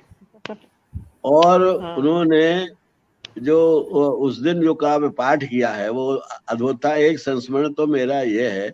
और उस जाते समय उनका ओवरकोट किसी ने गाड़ी में से चुरा लिया, कहीं किसी को ले गया। तो उन्होंने मुझे एक चिट्ठी लिखी। और उस चिट्ठी में उन्होंने मुझसे कहा, उदय मेरा ओवरकोट ऐसे ऐसे कोई उठा ले गया, अब मैं कहाँ रिपोर्ट लिखाता फिरूं, मैं तुमको ही अपनी FIR लिखाता हूँ। तो दिनकर जी ने ये भी किया। फिर दिनकर जी ने कहा कि शिशु जी पर काम होना चाहिए, और शिशु जी इतने बड़े कवि हैं और आप लोगों ने कुछ नहीं किया। तो मैंने फिर ये उनकी आज्ञा से मेरी पत्नी ने शिशुपाल सिंह शिशु व्यक्तित्व कृतित्व PhD की, और शिशुपाल सिंह पर उन्होंने PhD डॉक्टरेट ली। और इस तरह से शिशुपाल सिंह शिशु जी पर जो काम हुआ वो भी लिखा है। मैंने उदय से कहा कि शिशुपाल सिंह शिशु पर काम होना चाहिए। ये तो ऐसे उनके मेरे बहुत से संबंध हैं। एक एक वो दफे उन्होंने कॉलेज का है ना, आपका कॉलेज वाला है ना एक, जिसमें कि पुलिस वालों को घेर लिया था। वो दिनकर जी का नहीं था, वो था विद्रोही जी का। वो जो थे दामोदर स्वरूप विद्रोही। दामोदर, अच्छा, वो हमारे ग्वालियर कॉलेज वाले। में, हाँ, शाहजहांपुर वाले हाँ, दामोदर शाहजहां। स्वरूप दामोदर स्वरूप विद्रोही थे। उनकी एक कविता थी, दिल्ली की गद्दी सावधान, बड़ी मशहूर कविता थी। तो वो हमारे कॉलेज में कब सम्मेलन हो रहा था, मुलायम सिंह जी उस समय हमारे कुलीग थे।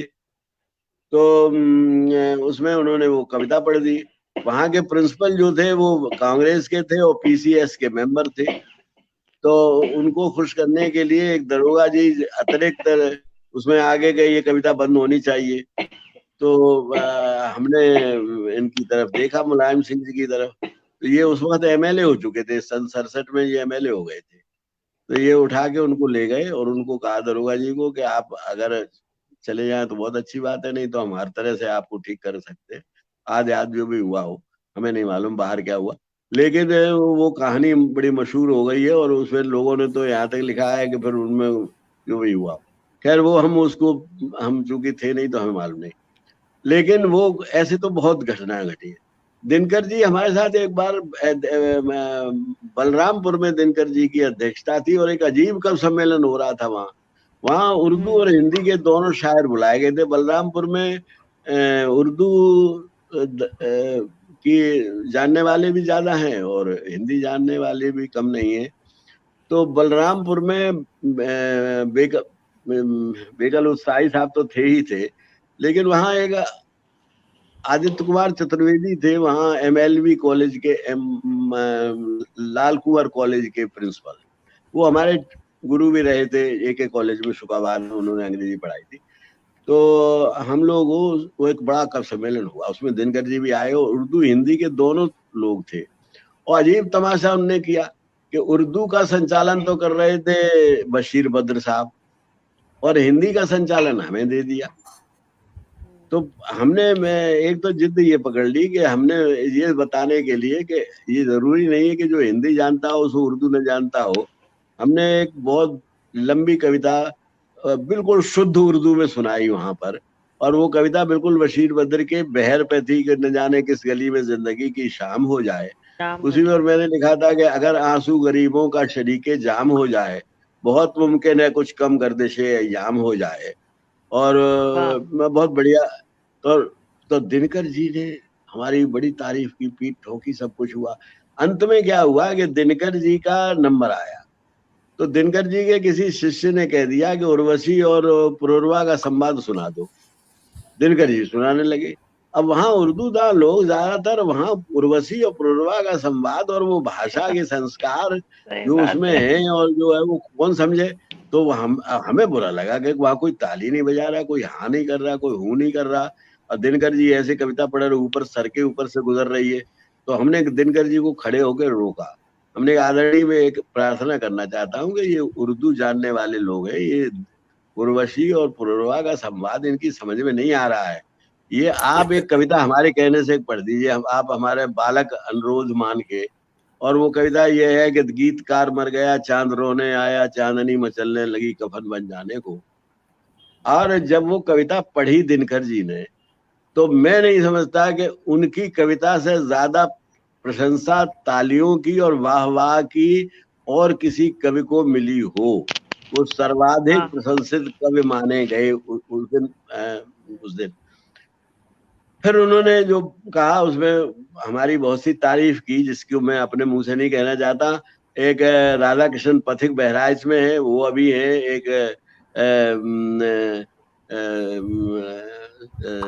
लाल साहब हैं जो प्रिंसिपल थे वहां के, वो हैं। ये लोग वहां उपस्थित थे और आज भी वो गवाह हैं कि उन्होंने जो कहा वो बहुत लंबी चौड़ी भाषण दिया था। तो मैं ऐसे तो बहुत से दिनकर जी के सुनाना चाहता हूँ। एक संस्मरण दादा, वो जो जिसमें आप 2 ही कवि पहुंचे थे, बहुत सारे कवियों को बुलाया था लेकिन 2 ही पहुंचे थे। वो ऐसा था कि सबलगढ़ एक जगह थी मुरैना से आगे, सबलगढ़ बड़े बीहड़ में है, इलाका बीहड़ में सबलगढ़ था। उसमें गुरु सक्सेना और हम 2 पहुंचे, बाकी कोई ट्रेन एक्सीडेंट हो गया था, ट्रेन से आने वाले सब लोग रह गए। अच्छा, वो नुमाइश का कब सम्मेलन होता था, उसमें भीड़ बहुत होती थी। और गांव की नुमाइशों में ये होता है कि भीड़ इतनी होती है और रात भर वो सुनती है कि जाए कहाँ रात को। तो जब हम लोग 2 ही पहुंचे, बुलाए गए थे करीब 15-20 कवि, क्योंकि वो रात भर होता था, शाम से लेकर सुबह तक। अब वो बड़े नर्वस, वहां के SDM नर्वस और वो संयोजक नर्वस, बार बार हमारे पास आए, साहब क्या करना चाहिए। हमने कि आपको स्थगित कर दो, आपको तो हम 2 हैं, हमें आप सुनवा दीजिए, और क्या करें। अब भीड़ ये कहे कि नहीं सुनवाइए, कब सम्मेलन शुरू करें। अब ये कहने ही नहीं चाहते थे कि 2 ही आए हैं। तो अंत में हमने कहा कि जनता से कुछ छुपाइए मत, हम थे और गुरु सक्सेना जो वहां के नरसिंहगढ़ वाले, तो है ना, हाँ नरसिंहपुर। तो वो फिर वो ये हुआ ये कि हम, अच्छा एक किला सा था सबलगढ़ का, उसकी दीवार पे मंच बनी थी और जनता नीचे थी। 1000 लाख नहीं होंगे तो कई 50,000 से ज्यादा थे। अब साहब हुआ कि हाँ, इससे कम नहीं थी, क्योंकि पूरा किले का जो आगे का जो दरवाजा था वो तो सब गांव के आसपास के लोग थे। तो अब उसमें क्या हुआ कि कब सम्मेलन शुरू हुआ, पहले हमने कविता पढ़ी, आधा घंटे 1 घंटा। फिर उसने पढ़ी गुरु सक्सेना तो हास्य का कवि, और उसने लेकिन अद्भुत कवि है वो। और उन्होंने अपने वो गणित के कविता में जो गणित पे और जो साइंस के जो वो लिखे हैं सूत्र, वो अद्भुत है। विज्ञान। तो हंसाते हंसाते उन्होंने लोटपोट कर दिया। फिर हम गए तो फिर हमने उसको थोड़ा दूसरा रंग दिया, राष्ट्रीय कविताएं सुनाई, फिर गीत सुनाए, फिर छंद सुनाए, फिर रामायण की वो कथा सुनाई। बहरहाल कर करके हम लोगों ने सुबह के 4 बजा दिए, और कब क्या सम्मेलन बात है। वाह वाह। समाप्त हुआ। और बड़े आदर पूर्वक उन्होंने हमको जितनी धनराशि की थी, तो उन्होंने कहा हमारे पास बच रही है, इसका हम क्या करेंगे। तो उन्होंने हमको बहुत बहुत पैसा दिया, और हम लोग भी बहुत प्रसन्न होके आए। लेकिन उससे जो सबसे बड़ी बात हुई, एक घटना, वो मैं भूल नहीं सकता, कि जब मैं मंच से नीचे उतर रहा था तो मेरी चप्पल गायब थी। हमें चप्पल, कोई चप्पल अच्छा। पहन गया होगा। अब मैं किसी हाँ। दूसरे की चप्पल पहन नहीं सकता। मैंने कि मैं मेरी चप्पल कोई पहन गया, मैं अब मान लो कोई आ जाए कहे कि आप मेरी चप्पल पहने फिर रहे। तो एक सज्जन आए, उनका नाम मैं भूल रहा हूँ। वो वहां के बहुत बड़े प्रोफेसर थे, क्या थे, तो उन्होंने, थे बड़े विद्वान वो। उन्होंने कहा कि सर ऐसा करिए, आप मेरी चप्पल ले लीजिए। मैंने कि आप फिर क्या करेंगे? बोले मैं तो गाड़ी से आया हूँ अपनी से। तो गाड़ी में चप्पल की जरूरत नहीं होती है, वो जो क्लच और ब्रेक जो है वो बिना चप्पल के भी चलते रहते हैं। तो हमने कहा कि जब आप इतने हम पे कृपालु हैं, तो ये करिए कि हमें अब मुरैना स्टेशन तक और पहुंचा दीजिए। पहुंचा तो उन्होंने कहा बिल्कुल दीजिए। बिल्कुल बिल्कुल, हालांकि हमारा दूसरी तरफ इलाका वो है। जब आप हमारे इतने भक्त हैं, तो फिर क्या आपने हमें अपनी चप्पल दे दी। तो उन्होंने हमें मुरैना स्टेशन तक पहुंचाया। हमने घर जाके उनको एक पत्र लिखा कि हमें कब सम्मेलनों में हर तरह का सम्मान प्राप्त हुआ, पर चप्पलें पहली बार प्राप्त हुई। जो उन्होंने वाह जवाब दिया, जो वाह। उन्होंने जवाब दिया, वो वो लाजवाब था। उन्होंने लिखा कि मैं तो आपका पुजारी हूँ, और आपके पैरों से पूजा प्रारंभ की है। अरे वाह वाह वाह वाह। ये वाह क्या बात है। ये कवियों का उस समय आदर होता सम्मान। था। और श्रोताओं का स्तर भी कैसा था, देखिए कैसा जवाब दिया उन्होंने, जो उत्तर दिया, हाँ, कितना ऐसा उत्तर दिया उन्होंने, उससे हम्म। श्रोता के तो ऐसी, मानसिक और आत्मिक स्तर का पता चलता है। हाँ ऐसे तो ऐसी बहुत सी अब ओम हो प्रकाश जी, जाएंगी। आप श्रोताओं के नाम ले दीजिए, कौन कौन श्रोता हैं, उसके बाद हम दादा से उनकी कुछ कविताएं सुनेंगे, क्योंकि ये तो हरि अनंत हरि कथा अनंता है, इतने सारे संस्मरण जी जी हैं, जी। क्योंकि इतने कार्यक्रम किए हैं, इतना बड़ा अनुभव कोश है। तो उसके लिए तो ये जो समय है वो, और अभी भी वो कितने सारे श्रोता जुड़े हुए हैं हमारे साथ, मुझे दिखाई दे रहे बिल्कुल हैं। बिल्कुल। तो और आप बहुत एक श्रोता बार है। नाम ले दीजिए। आप ओम प्रकाश जी, आप नाम ले दीजिए श्रोताओं के, उसके बाद हम एक आध किस्सा सुनकर कुछ कविताएं हम दादा से सुनना चाहेंगे। जी अभी कवि आलोक बेजान बेजन जी जुड़े हुए हैं, विकास सोलंकी जी हैं, और हरीश कुमार वर्मा जी हैं, और शिवांश सरल जी हैं, प्रशांत उपाध्याय, कल्याणी झा जी हैं, सूर्य कुमार पांडे जी हैं, लोकेश महाकाली जी हैं, प्रमिला भारती जी हैं, अनूप नारायण जी हैं, और उससे पहले भी बहुत सारे जो नाम लिए थे वो अभी भी लगातार कमेंट्स कर रहे हैं। सपना सक्सेना जी, विनय कुमार सक्सेना जी, आप रश्मि कुलश्रेष्ठ जी, आप लगातार बहुत अच्छे अच्छे कमेंट्स इन संस्मरण के बारे में दे रहे हैं, और काफ़ी लोग आज जुड़े हुए हैं, और मैं बहुत आभारी हूँ आप सभी का कि आप इस कार्यक्रम को बेहद सफल बना रहे हैं। और विनय कुमार हमारे साथ पहले, सरिता जैन जी, कुछ चतुर्वेदी जी, प्रेम बिहारी मिश्र जी भी अभी भी जुड़े हुए हैं और लगातार कमेंट भी कर रहे हैं, और शुभ्रा सिंह जी जुड़ी हुए हैं, देवेंद्र कौर जी, और प्रणव कुमार सक्सेना जी, हीरो वधवानी जी, श्रीकांत काले जी भी लगातार जुड़े हुए हैं। आज हम उनके बहुत आभारी हैं। दिनकर पाठक जी हैं, सौभाग्य दिनेश आज। आनंद जी भी जुड़े और प्रतीक बम्ब जी हैं, बहुत अच्छा नाम है इनका, इनका भी हार्दिक स्वागत है मंच की ओर से। तो ये जो तमाम श्रोता जो जुड़े हुए हैं, मैं पूरा बहुत आभारी हूँ, और मंच की ओर से आपका धन्यवाद ज्ञापित करता हूँ। तो कीर्ति जी, बाकी 5 लोगों का नाम भी अभी बताना है या वो आखिर में बताएंगे? नहीं, अभी थोड़ी देर बाद बताइए। और मैं जी जी। ये आदरणीय दादा, मैं आपसे ये थोड़ा सा जानना चाहती हूँ, श्रोता भी जानना चाहते हैं कि पहले आपके समय में जो संसद में थे, जो राजनेता थे, वो अभी कवियों का और उनका किस तरह का संबंध है? पहले के क्या लोग उनकी बुराई भी सुन लेते थे, उनके खिलाफ लिखी हुई कविताएं भी सुन लेते थे, और आज के जो राजनेता हैं अभी हैं जो, वो किस तरह से, उनमें भी तो कुछ अंतर आया होगा। देखिए, मेरे एक मित्र हुआ करते थे, लक्ष्मी नारायण पांडे, बीजेपी के उपाध्यक्ष थे पूरे देश के, और मध्य प्रदेश के सबसे बड़े बीजेपी के नेता माने जाते थे, और वो मंदसौर बैरागी जी को हरा के एमपी हुए थे। अब मेरी मजबूरी थी कि बैरागी जी भी मेरे मित्र और वो भी मेरे मित्र, और मजे की बात थी कि दोनों लोग कभी किसी की बुराई नहीं करते थे। जब लक्ष्मी नारायण पांडे से बात करें तो वो बैरागी जी की तारीफ करें, जब हम बैरागी जी से बात करें तो कहने लगे कि हार जीत तो होती रही लेकिन वो आदमी बहुत अच्छे हैं। और वो ऐसे काव्य प्रेमी थे, उन्होंने मुझे मंदसौर कवि सम्मेलन में बुलाया और मैंने वहां पर बाकायदा वो सब कविताएं पढ़ी जो उनके बिल्कुल खिलाफ पढ़ रही थी, पर उन्होंने कुछ। मैं एक घटना का जिक्र करना चाहता हूँ। एक कवि सम्मेलन में आदरणीय मुरली मनोहर जोशी जी थे और कल्याण सिंह जी भी थे और तमाम लोग थे, लेकिन मैंने कुछ कविताएं ऐसी पढ़ी तो मुरली मनोहर जोशी जी ने मुझे उसका यूट्यूब पे भी पढ़ा हुआ है, गले लगाते हुए मुझे और प्यार करते हुए, थपथपाते हुए, और उन्होंने कहा कि भाई उनका जो वो वाक्य था वो ये था कि तुम्हारी कविताएं सुन के आज हमें दिनकर जी की याद आ गई। ये ऐसा उन्होंने कहा, ऐसा पढ़ा हुआ। तो ये ऐसे तो, लेकिन हाँ, ये घटना मैं सुनाना चाहता हूँ कि संसद में वाद विवाद हो गया था किसी बात को लेकर, और शेखावत जी थे, वो चेयरमैन थे, वाइस प्रेसिडेंट थे। तो शेखावत जी ने कही कि उदय प्रताप, ऐसा करो कि किसी तरह से तुम एक कोई कविता सुनाओ ऐसी जो।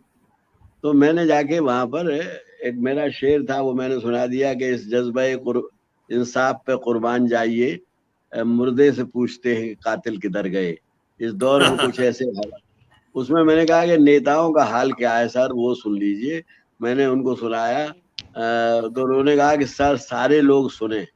तो वो मैंने उसमें ये सुनाया था कि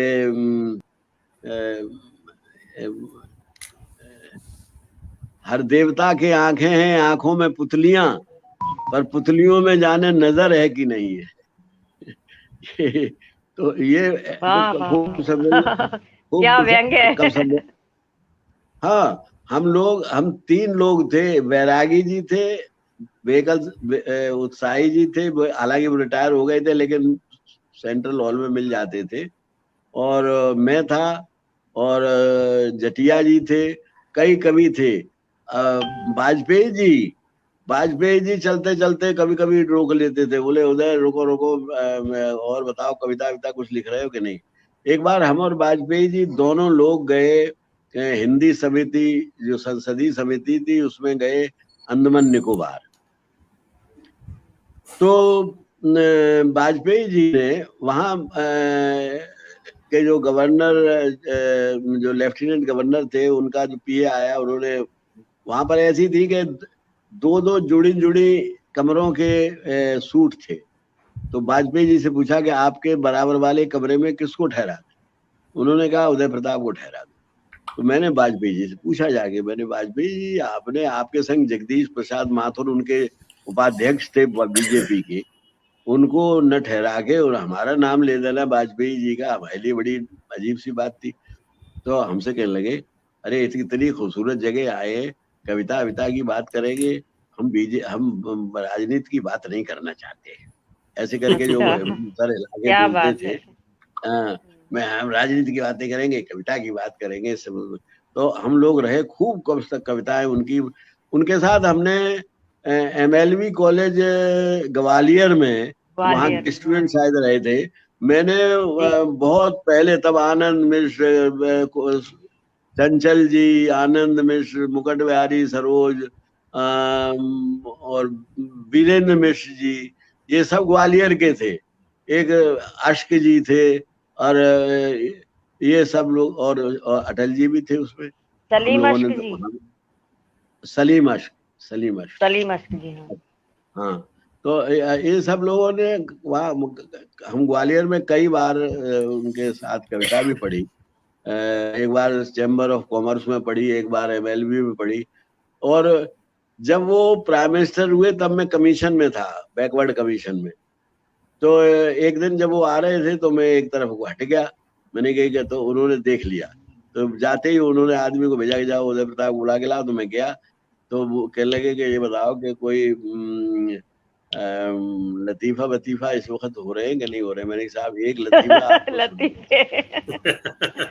मैंने कहा कि एक अखबार में 5 फोटो आपकी हंसती हुई निकली और उसके नीचे लिखा था ये सब फोटो प्रधानमंत्री बनने से पहले की है।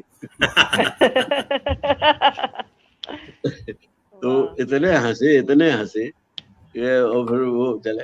तो हम लोगों में उस वक्त ऐसा राजनीतिक वैमनस्य नहीं था, असहमत में भी सहमत। मुझे याद है कि मुलायम सिंह ने एक भाषण दिया था लोकसभा में, और ये कहा था अटल जी हम आपका इतना आदर करते हैं कि हम अपनी पार्टी का आपको अध्यक्ष बना देते, पर हमारी कुछ व्यवस्था है कि आप आएंगे नहीं। और आगे तो चंद्रशेखर जी जब कभी बोलते थे तो गुरु जी उन्हें कह के बोलते थे। तो उस वक्त ऐसी कोई कटुता नहीं थी, अब ज्यादा हो गई है। दादा, आपकी वो जो कविता है, न मेरा है न तेरा है ये हिंदुस्तान सबका है, नहीं समझी गई जो बात तो नुकसान सबका है। ये कविता एक तो ये हम मैंने सुनना चाहेंगे,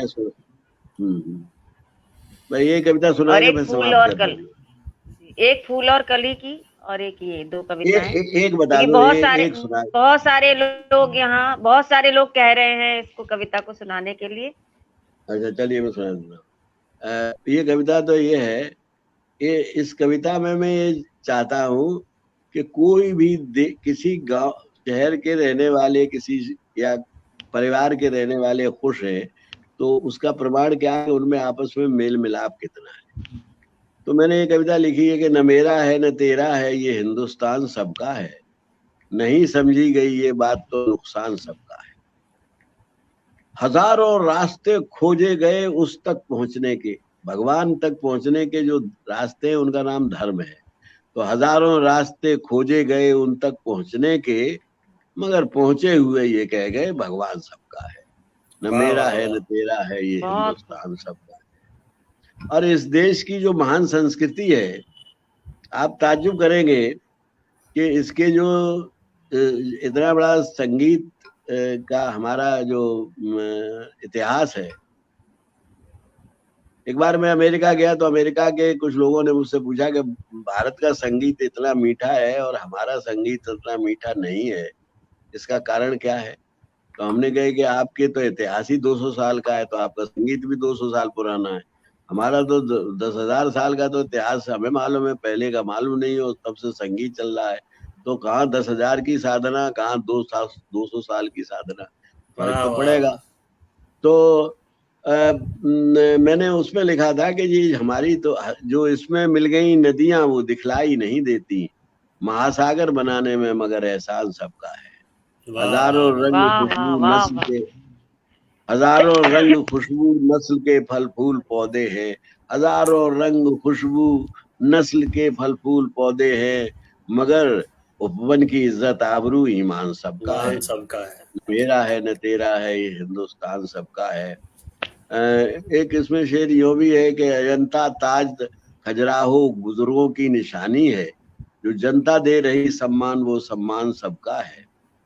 और हकीकत आज भूकंप आ गया है, कोई बाढ़ आ जाए तो सब एक हो जाते हैं, उस वक्त हिंदू मुसलमान भूल जाते। तो मैंने लिखा कि हकीकत आदमी की खुल गई बस एक झटके में, जो लावारिश पड़ा है धूल में सामान सबका है, न मेरा है तेरा। और एक जो निचोड़ है इस पूरी कविता का कि आदमी बड़े से बड़ा आदमी प्यार चाहता है, गरीब से गरीब आदमी प्यार चाहता है, पढ़ा लिखा आदमी प्यार चाहता है, बिना पढ़ा लिखा आदमी प्यार चाहता है। तो मैंने लिखा कि जरा से प्यार को खुशियों की हर झोली तरसती है, मुकद्दर अपना अपना है मगर अरमान सबका है। बहुत खूब, बहुत खूब।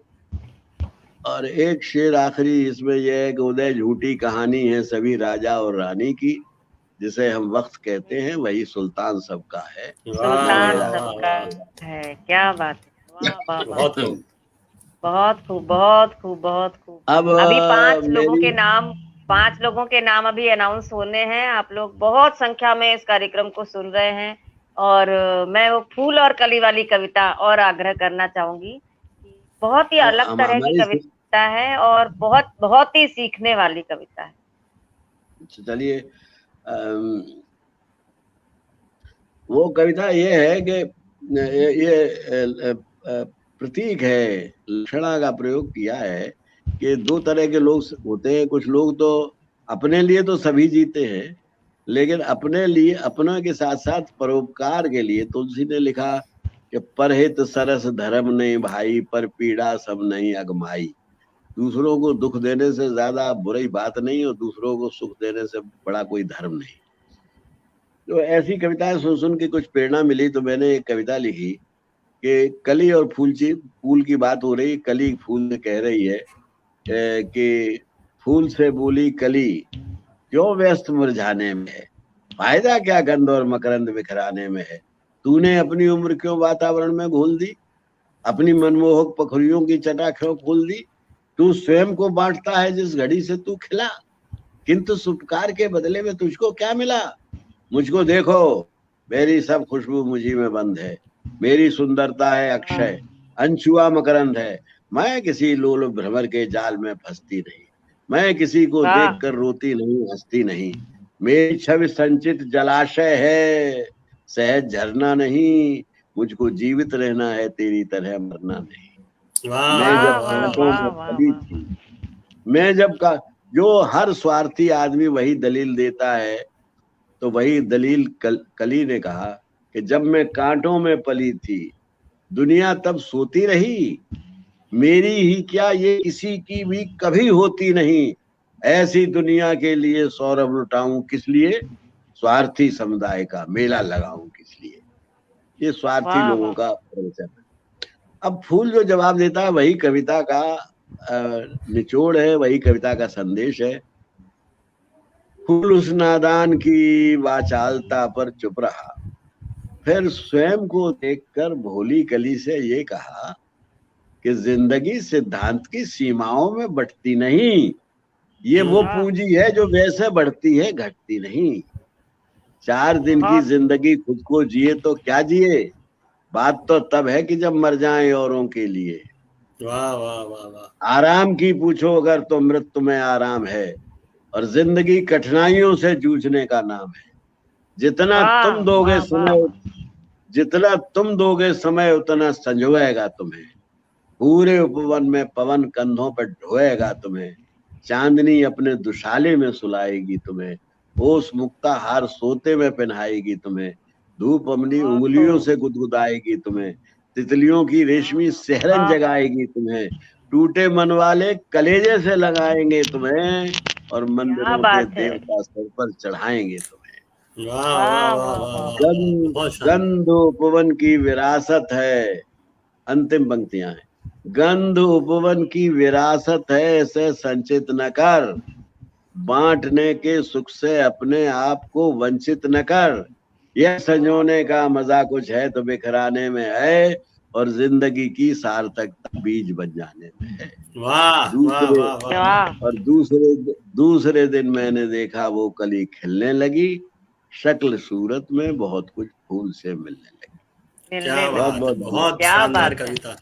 वाह वाह वाह, बहुत पसंद कर रहे हैं लोग इस कविता को, बहुत अच्छे तो कमेंट्स आ रहे हैं। ये फूल और कली के माध्यम से किस तरह से, और इसके शब्दों की बुनावट देखिए, बिना किसी बाहरी बहुत सारे अलंकारों का प्रयोग करते हुए भी, लेकिन ऐसे थोपे हुए अलंकार नहीं है इसमें, और एक प्रवाह के साथ पूरी कविता एक विचार को लेकर चली है और इतनी सहजता से आप सुनाते हैं। जब भी कितने भी बार इस कविता को सुना जाए एक नया अर्थ इसका खुलता चला जाता है। तो ये है कविता, और ऐसे है कवि सम्मेलन। एक बड़ी समृद्ध परंपरा हमारे कवि सम्मेलनों की रही है। इस समृद्ध परंपरा को बचा कर रखना है, और ऐसे व्यक्तित्व जो धरोहर के रूप में हमारे साथ में है, उनको सुनना है, उनकी कविताओं से ग्रहण करना है। यही इस कार्यक्रम का प्रमुख उद्देश्य है, क्योंकि कवि सम्मेलन एक ऐसी विधा है श्रोताओं, जो सीधे सीधे कविता को जनता से जोड़ती है। किताबों के माध्यम से तो साहित्य पढ़ते हैं लोग, लेकिन सीधे सीधे आम जनता से जो कविता को जोड़ता है वो होता है मंच का कवि, जो मंच पर अपनी कविता प्रस्तुत करके इतने सारे श्रोताओं को, जो अलग अलग मानसिकता के श्रोता हैं, उन सभी लोगों को एक साथ उनके मुंह से वहां निकलवा दे, एक साथ आहा निकलवा दे, एक साथ सबकी आंखों में आंसू ला दे। वो केवल मंच के कवि की ही ताकत होती है, उसी की क्षमता होती है। और आज हमारे प्रेरणा दर्पण साहित्यिक एवं सांस्कृतिक मंच के इस किस्से कवि सम्मेलनों के कार्यक्रम में आदरणीय उदय प्रताप सिंह जी पधारे और हमें अपना आशीर्वाद दिया, उसके लिए मैं विशेष रूप से उन्हें धन्यवाद देती हूँ। और अब वो घड़ी है जब 5 और सक्रिय श्रोताओं के नाम यहाँ पर उद्घाटित होने हैं। आप लोग बड़ी बेसब्री से प्रतीक्षा कर रहे होंगे, तो मैं ओम प्रकाश जी से आग्रह करती हूँ कि वो 5 लोगों के नाम यहाँ पर बताएं। जी धन्यवाद कीर्ति जी। और मुझे लग रहा है अभी तक के जो ये 14 एपिसोड हमारे हुए हैं, इसमें सबसे लंबा एपिसोड यही है, क्योंकि सर के इतने अच्छे अच्छे किस्से, इतने शानदार किस्से, सभी लोग अभी भी कह रहे हैं कि जारी रहना चाहिए कार्यक्रम, लेकिन वक्त की सीमाएं हैं। और बहुत शानदार किस्से सुनने को मिले सर से, और अच्छी 2 रचनाएं भी आपके माध्यम से सुनी, वाकई बहुत श्रेष्ठ रचनाएं दोनों। और इस समय हमारे साथ आदरणीय लक्ष्मी शंकर वाजपेयी जी जुड़े हुए हैं, और ममता किरण जी भी जुड़ी हुई हैं, बहुत अच्छे अच्छे कमेंट्स कर रहे हैं वो भी सर आपके लिए, तो आप दोनों का बहुत स्वागत है। और निवेदिता श्रीवास्तव जी जुड़ी हुई हैं, उर्मिला शर्मा जी, दिनेश शर्मा जी, पद्मकांत शर्मा जी, सुरेंद्र शर्मा जी, अलका शर्मा जी, आप सभी का भी मंच की ओर से हार्दिक स्वागत है, आभार है। और अब मैं वो 5 नाम लेना चाहूँगा जो इस बार जिनको हमारे मंच की ओर से सक्रिय श्रोता का प्रमाण पत्र दिया जाएगा। पहले 5 नाम मैं बता चुका हूँ, बाकी के 5 नाम हैं हेमंत कुमार भावसर जी, अंशु सिंह जी, लोकेश महाकाली जी, और राशिवासिया जी, और हीरो वधवानी जी। तो आप सभी के जो प्रमाण पत्र हैं वो आपको हमारे महासचिव हरिप्रकाश पांडे जी पहुंचा देंगे। और मैं हरि जी से निवेदन करता हूं, अगर वो प्रमाण पत्र रेडी है तो एक बार वो दिखा भी दिए जाए अभी इसके साथ साथ ही। हरि जी।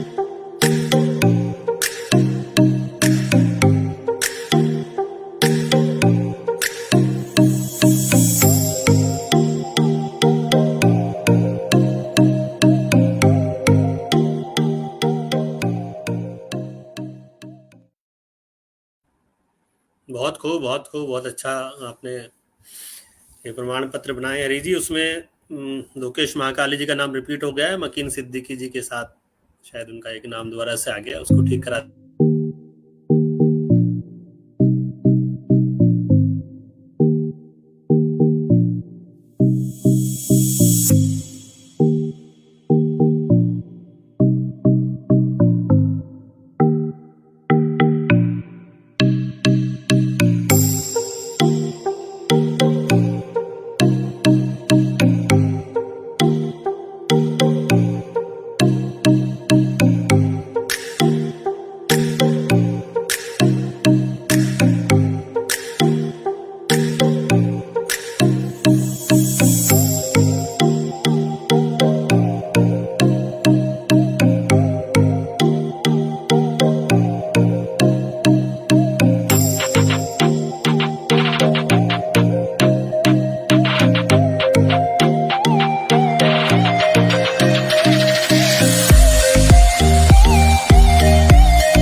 बहुत अच्छा। आज तो इतने अच्छे अच्छे संस्मरण सुनने को मिले।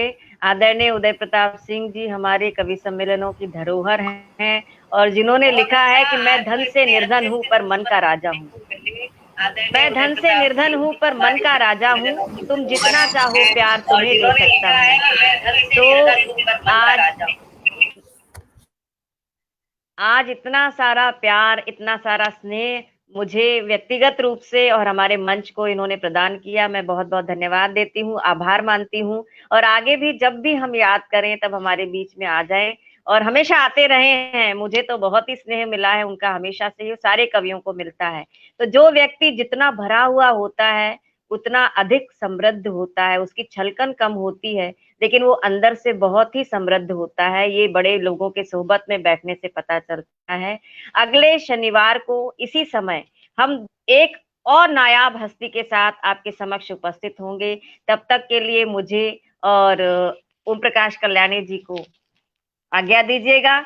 आप लोग इसी तरह से स्वस्थ रहें। गणेश चतुर्थी और गणेश जी की स्थापना हमारे घर में हुई है। गणेश जी महाराज हम सभी पर कृपा बरसाते रहें, मंगल करते रहें, रिद्धि और सिद्धि सबके घर में बनी रहे। इसी मंगल कामना के साथ मुझे आज्ञा दीजिए और ओम प्रकाश जी को आज्ञा दीजिए। नमस्कार।